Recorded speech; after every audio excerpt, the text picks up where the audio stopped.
Madame, Monsieur, bonjour et bienvenue dans cette édition spéciale consacrée au troisième et dernier jour de la visite du président de la République en Nouvelle-Calédonie.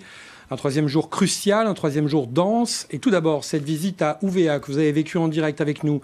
Visite sous tension, vous le savez, alors que l'on commémore le 30e anniversaire de l'assaut de la grotte de Gossana.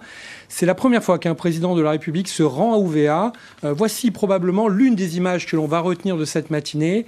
Les familles des Kanaks tombés à Ouvéa, les 19 de la grotte de Gossana et aussi les familles de Jean-Marie Tjibaou et Yewene, à qui des gerbes de fleurs ont été remises.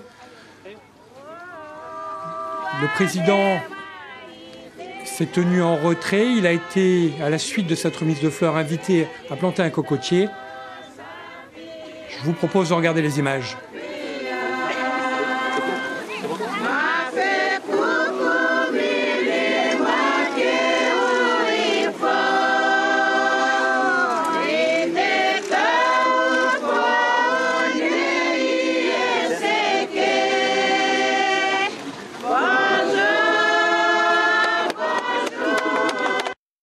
Et puis ensuite, Emmanuel Macron a accompagné les familles vers la stèle des 19. Il s'est tenu en retrait à la demande des familles. On y revient dans quelques petites minutes. C'est la première fois donc qu'un président de la République se rend à Ouvéa. Emmanuel Macron s'est exprimé à sa descente d'hélicoptère. Je vous propose de l'écouter. C'est la première fois qu'un président de la République se rend à Ouvéa et c'est en une date hautement symbolique. Et je pense que c'était une étape importante pour à la fois reconnaître toutes les mémoires et toutes les victimes après ce qui s'est passé en 1988 et 1989 ici. Il y a un collectif qui est très minoritaire et s'est exprimé contre. Il a la désapprobation des grands chefs, mais il faut aussi l'entendre parce que le jour d'après, tout le monde aura à vivre ensemble. C'est pourquoi nous avons décidé, après une discussion à l'instant, de maintenir le programme tel qu'il était prévu, c'est-à-dire que je me rende à la gendarmerie pour un premier hommage, qu'ensuite il y ait la coutume et que nous nous rendions devant les tombes des 19 familles. Mais j'ai entendu la voix de Macky Sall et pour cela j'accompagnerai les familles dans leur recueillement, mais je ne mettrai pas moi une couronne. C'est un geste qui peut vous paraître symbolique, mais qui, me semble-t-il, après concertation, et je crois que tout le monde en convient, est de nature à montrer qu'on entend cette voix dissidente et qui permettra à chacun de vivre, mais qui permettra aussi d'apaiser tout le monde, de tourner une page en continuant dans ces mémoires partagées et de marquer la présence de la République. Première étape de sa visite à Ouvéa, le président de la République s'est rendu à la gendarmerie de Fayaoué, sur les lieux mêmes de la prise d'otages menée par des militants indépendantistes, au cours de laquelle 4 gendarmes avaient été tués. Emmanuel Macron a tenu à saluer leur mémoire et celle des 2 militaires tués pendant l'assaut de la grotte. Le récit de Natacha Cognard. C'est la première fois qu'un président de la République se rend à Ouvéa depuis les événements de 1988. Cette visite officielle ne manque pas de symbole. 30 ans après le drame qui s'est déroulé dans l'île, le premier geste d'Emmanuel Macron est de se rendre à la brigade de gendarmerie de Fayaoué. Pour rappel, le 22 avril 1988, l'occupation illégale des lieux par des militants indépendantistes entraîne le décès de 4 militaires, puis la prise d'otage de 27 gendarmes. Aujourd'hui, le dépôt de gerbes sur la stèle en hommage aux gendarmes tués est accompagné par la Marseillaise et l'hymne calédonien chanté par les collégiens de l'île. Après avoir salué les représentants des 4 grandes chefferies de l'île, Boniface Ounou, le maire d'Ouvéa, ainsi que Madame Tjibaou et Sami Iyagé, un ancien gendarme pris en otage, Emmanuel Macron a pris le temps de rencontrer le public. Le président de la République s'est ensuite entretenu avec les familles des gendarmes actuellement en poste à la brigade, un moment de recueillement et d'émotion. Avec retard, la visite du président de la République s'est poursuivie à Ouadrilla. Emmanuel Macron a rendu hommage à Jean-Marie Tjibaou et Yewene, puis ensuite aux 19 militants indépendantistes tués dans l'assaut de la grotte de Gossana. Emmanuel Macron s'est recueilli mais n'a pas déposé de couronne sur la stèle des 19 en accord avec les chefs coutumiers et les familles. Récit Éric Dufour. Le président de la République s'est présenté avec beaucoup d'humilité lorsqu'il a été reçu à la grande chefferie de Ouadrilla. Le haut-commissaire Thierry Lataste a pris la parole pour souligner ce moment unique, la première visite à Ouvéa d'un chef de l'État. Il a insisté sur l'esprit de paix, de recueillement et de réconciliation qui doit régner sur cette rencontre, propos concrétisés par les paroles d'Emmanuel Macron. Nous savons tous ce qui s'est passé et les pleurs et les souffrances qu'il y a eu en 1988, en 1989. Mais je sais aussi tout ce qui a été fait après. Nous devons penser à la jeunesse, a poursuivi le président. Elle porte toute l'histoire sur ses épaules. Il faut l'aider à grandir. Image forte sur le lieu où sont tombés Jean-Marie Tjibaou, Yewene et Djoubeli Wea, le président aux côtés de Marie-Claude Tjibaou. Emmanuel Macron a ensuite rencontré à l'écart les familles qui souhaitaient partager avec lui un moment de recueillement avant de planter symboliquement un cocotier dans la tribu de Ouadrilla. Changement de programme ensuite avec les dépôts de gerbes sur la tombe des 19. Chaque représentant des victimes a déposé ses fleurs. Et comme il l'avait indiqué à son arrivée à Ouvéa, le président Macron est resté en retrait dans une volonté d'apaisement. À Ouadrilla, où nous attendent Thérèse Ouaya et Gaël Etcheverry. Thérèse, la visite du président de la République à Ouvéa s'est faite, on l'a dit au départ, sous tension. Mais c'est au final une visite empreinte de solennité, de forte émotion et aussi, on l'a entendu, de joie. Oui, Yvan, il y a eu beaucoup d'émotions, hein, beaucoup de symboles, une visite tout un symbole. Là, la visite le recueillement devant la tombe des 19 vient de se terminer. Le président n'a pas déposé de gerbes, ça c'est un fait à relever. Donc ici à Ouadrilla, on note ces moments d'émotion intenses lorsque, par exemple, il s'est présenté devant les chefs d'Ouvéa, lorsque, au moment de recueillement devant le site où les trois, M. Tjibaou, M. Yewene et M. Djoubeli Wea sont tombés le 4 mai 1989, et puis la plantation du cocotier ici avec les jeunes de la tribu et puis surtout avec Darewa Dianou, le fils d'Alphonse Dianou, qui a été tué lors de l'opération militaire Victor. Donc il y a ce qu'on a entendu ici et là, beaucoup d'émotions, beaucoup d'étonnement aussi, parce que le président à l'époque de ces événements avait 10 ans. Maintenant il en a 32 plus, mais il a observé beaucoup de sagesse dans les propos, dans les regards. On a vu saluer les enfants, les femmes, les vieux. Et puis là, en ce moment, il observe un bain de foule devant l'esplanade du temple de Ouadrilla. On l'a vu aussi tout à l'heure très ému lorsque des gerbes ont été déposées à la mémoire des 19 militants indépendantistes tués lors de l'assaut de la Grotte du Gassana le 5 mai 1988. Il était resté de l'autre côté de la route et ce sont juste les personnes, les familles qui étaient devant, mais toutes ont eu une pensée pour ces personnes disparues à ce moment-là, qui sont ensevelies sur cette tombe. On voit, il y a encore beaucoup de monde derrière nous, le 8 mai 1988. Donc là, il est parti devant l'esplanade du temple de Fayaoué. Ce matin, il y a eu quand même un mouvement d'humeur là-haut sur le site de Hanawa, dans le nord de l'île. Les collectifs de Gossana voulaient venir rendre hommage ici sur la stèle, et puis ils ont été empêchés par les militaires. Donc vous étiez en direct de Ouadrilla. En métropole aussi, les 30 ans de l'assaut de la grotte de Gossana ont été commémorés. C'est devant le musée de l'histoire de l'immigration que les Kanaks de Paris se sont donné rendez-vous pour se souvenir des morts. Reportage Henri Elie, Philippe Hernando. Ils sont venus pour commémorer ce jour du 5 mai 1988 et bien qu'ils soient à plus de 16 000 km de leur terre, ce sont les Kanaks ici même qui l'ont ainsi décidé, avec le soutien d'une vingtaine de mouvements et autres associations. On pense à la famille qui est à Gossana, à tous les enfants et les mamans qui ont été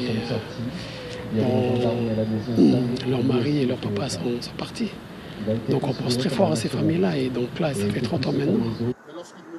30 ans effectivement que cette terrible journée du 5 mai a eu lieu et pour la première fois, un président de la République a choisi d'aller se recueillir devant la stèle représentant les 19 Kanaks tués ce jour-là, un choix quelque peu controversé. Personnellement, je ne pense pas qu'il ait vraiment le droit d'y aller, mais s'il a un message d'espoir, de paix, de pardon bien sûr, ok, je vois sa place là-bas, mais au-delà de ça, je pense que c'est une affaire plus de famille. Pour cette mobilisation parisienne, les Kanaks ont reçu le soutien inattendu d'un indépendantiste guadeloupéen bien connu. C'est un combat qui nous concerne également parce que nous-mêmes sommes encore colonisés par la France. Et que le combat des Kanaks, c'est le nôtre. Donc à ce titre, de passage à Paris, j'ai tenu à apporter un soutien total aux Kanaks. Et en ce jour anniversaire, les Kanaks ont souhaité rebaptiser dans le 12e arrondissement de Paris la rue de la Nouvelle-Calédonie à 2 pas de là, comme pour montrer leur attachement à cette terre qu'ils veulent libre, tout un symbole. Nous repartons à Ouadrilla, retrouver Sylvie Méhoun et Michel Bouillet. Sylvie, cette rencontre avec la population ce matin, cet entretien privé avec les familles des victimes de l'assaut de la grotte, d'après vous, se sont-ils passés comme le souhaitait le président de la République? Sylvie, que l'on retrouve avec votre invité.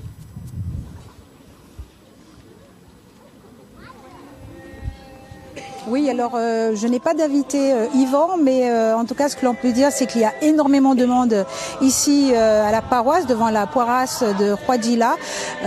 Tout ce monde a convergé vers la paroisse à côté du Eika de Huadjila, en compagnie du président de la République pour assister, je vous le disais tout à l'heure, à cette danse qui est en train d'être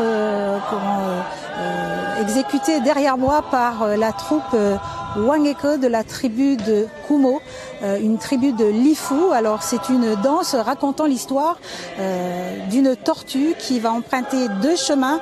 Ça aussi, c'est à travers cette danse un message à faire passer au président de la République sur la sensibilisation de l'environnement. Donc cette tortue qui emprunte les 2 chemins du Wetch, l'une conduisant vers la grande chefferie et l'autre vers le monde invisible.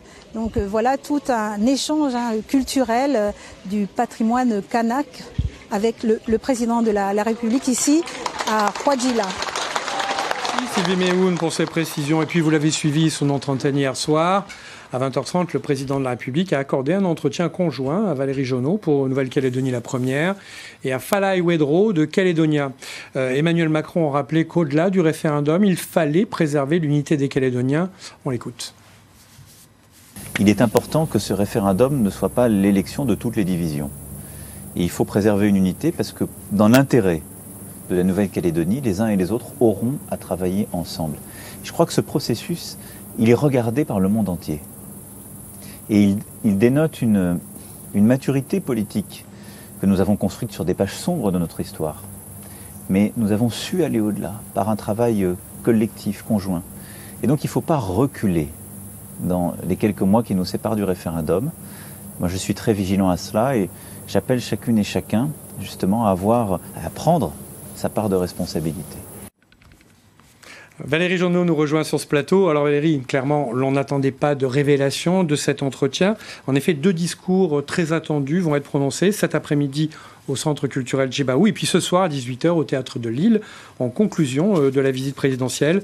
Que peut-on et que doit-on retenir des mots prononcés par le président hier soir? Alors vous l'avez dit, il y a les mots, mais il y a aussi l'attitude. Et pendant cet entretien, finalement, Emmanuel Macron a porté l'habit d'un président passeur d'histoire. Pas d'annonce, mais des paroles qui apaisent pour une nouvelle refondation du lien entre la Nouvelle-Calédonie et la France. Sur l'UVA, par exemple, il reconnaît que c'est une page de blessure et que ce qui est essentiel, c'est qu'on ne s'arrête pas au passé. Autre exemple, sur la remise de l'acte de 1853, il a des mots forts. Nous sommes sortis du temps de la possession. On est loin de ces déclarations d'Alger qualifiant la colonisation de crime contre l'humanité. Ici, Emmanuel Macron pèse ses mots. Il ne veut froisser aucune communauté, aucune sensibilité. Et ce difficile exercice se traduit par une neutralité affichée sur l'avenir institutionnel de la Nouvelle-Calédonie. Je n'ai pas à m'immiscer dans ce choix, a-t-il dit lors de cet entretien, mais à retracer une histoire commune. Distance aussi quand on l'interroge sur le sens de l'expression qu'il a eue à la Tontuta sur la construction d'une souveraineté dans la souveraineté. Il évoque simplement une conjugaison inédite de souveraineté. En clair, il se réfère à ce qui s'est passé avec l'accord de Nouméa. Pendant ces 20 minutes, le président, il les a voulu marquer par l'acceptation de l'histoire pour mieux préparer l'avenir et le 4 novembre. Un appel a d'ailleurs été lancé pour que ce référendum ne soit pas l'élection de toutes les divisions. Et puis au-delà de ce que nous avons vu et entendu avec vous hier soir, Valérie Jonot, dans quel climat s'est passé cet entretien? Révélez-nous quelque peu les coulisses. Bon, d'abord, on ne va pas vous le cacher, il y avait quand même une certaine pression pour toutes les deux. On était donc une consoeur de Calédoniens et moi-même sur cet entretien. La pression, elle est bien sûr mise par le lieu. Ça se passe donc au commissariat, à la résidence, par les corps du corps qui arrivent au fur et à mesure. Donc on sent là que le président va arriver, puis ensuite on voit sa conseillère, principale conseillère, sa proche conseillère arriver, suivie d'Annick Girardin. La pression, elle monte aussi parce que le président n'arrive pas tout de suite, il n'est jamais à l'heure, on l'a vu lors des séquences, et ça n'a pas raté hier. 45 minutes de retard, il était sollicité a priori par téléphone sur des questions nationales. Et puis finalement, quand il arrive, il parvient à détendre l'atmosphère, il salue tous les membres des équipes techniques de la direction, des directions de nos deux chaînes, il salue bien sûr l'hôte principale, donc à savoir, là en l'occurrence c'était la femme, l'épouse de Thierry Lataste. Et après, il vient nous saluer, donc les journalistes. On essaye de négocier un peu plus de temps que prévu. Finalement, l'entretien commence. Avant, c'est le grand silence. Ça va durer 20 minutes. Et puis, à la fin, on aura remarqué que là, Emmanuel Macron est toujours dans une séquence selfie, photo. Donc, il se prête au jeu, finalement, de cette communication et qu'il n'est plus un président du passé, mais bien du présent. Merci Valérie Jonot. À l'issue de sa visite à Ouvéa et à son retour à Nouméa, prévu en début d'après-midi, le président de la République remettra au gouvernement calédonien l'acte de prise de possession de la Nouvelle-Calédonie. La remise aura lieu cet après-midi à 15h, peut-être, ou peut-être un peu plus tard. En tous les cas, ce sera au Centre culturel Chibaou. Et ce geste symbolique ne fait pas l'unanimité au sein de la classe politique. Dave Wonnesson et Christian Favnek sont au Centre culturel Chibaou. Un geste qui divise et chacun y va de sa propre interprétation. À droite, on voit rouge, notamment les républicains calédoniens qui considèrent que cette initiative est inopportune à la veille du référendum. Du coup, demandent en retour un geste à l'égard de ceux qui veulent rester dans la France. Même son de cloche du côté du Rassemblement Les Républicains qui s'interrogent sur les intentions du président de la République et d'ajouter, je cite, que cet acte est du mépris à l'égard de ceux qui veulent rester dans la République. Pour Calédonie Ensemble, en revanche, il ne faut voir là que la transmission symbolique au peuple calédonien du droit de choisir librement son avenir, oui ou non à l'indépendance. Côté indépendantiste, Roch Ouamitan, l'un des signataires de l'accord de Nouméa, se demande quel sens donner à ce geste. Je rappelle qu'hier, sur notre chaîne, Emmanuel Macron avait précisé qu'on n'était plus au temps de la possession, mais de l'adhésion. Bref, tous attendent le discours qui accompagnera ce geste dans quelques heures, ici, au Centre culturel Chibaou. Restez avec nous sur les antennes de la Première. Nous restons mobilisés pour vous faire vivre en direct cette ultime journée de la visite présidentielle en Nouvelle-Calédonie. À 15h, au direct du Centre culturel Chibaou, vous pourrez suivre la remise de l'acte de possession et le discours d'Emmanuel Macron sur notre site web et en live sur la page Facebook de Nouvelle-Calédonie La Première. Et puis à 18h en télévision, nous suivrons également en direct l'ultime discours du président de la République au Théâtre de Lille. Et puis dès 19h, retrouvez une édition spéciale préparée par les équipes de Nouvelle-Calédonie La Première. Je vous souhaite une belle journée et je vous retrouverai demain à 19h.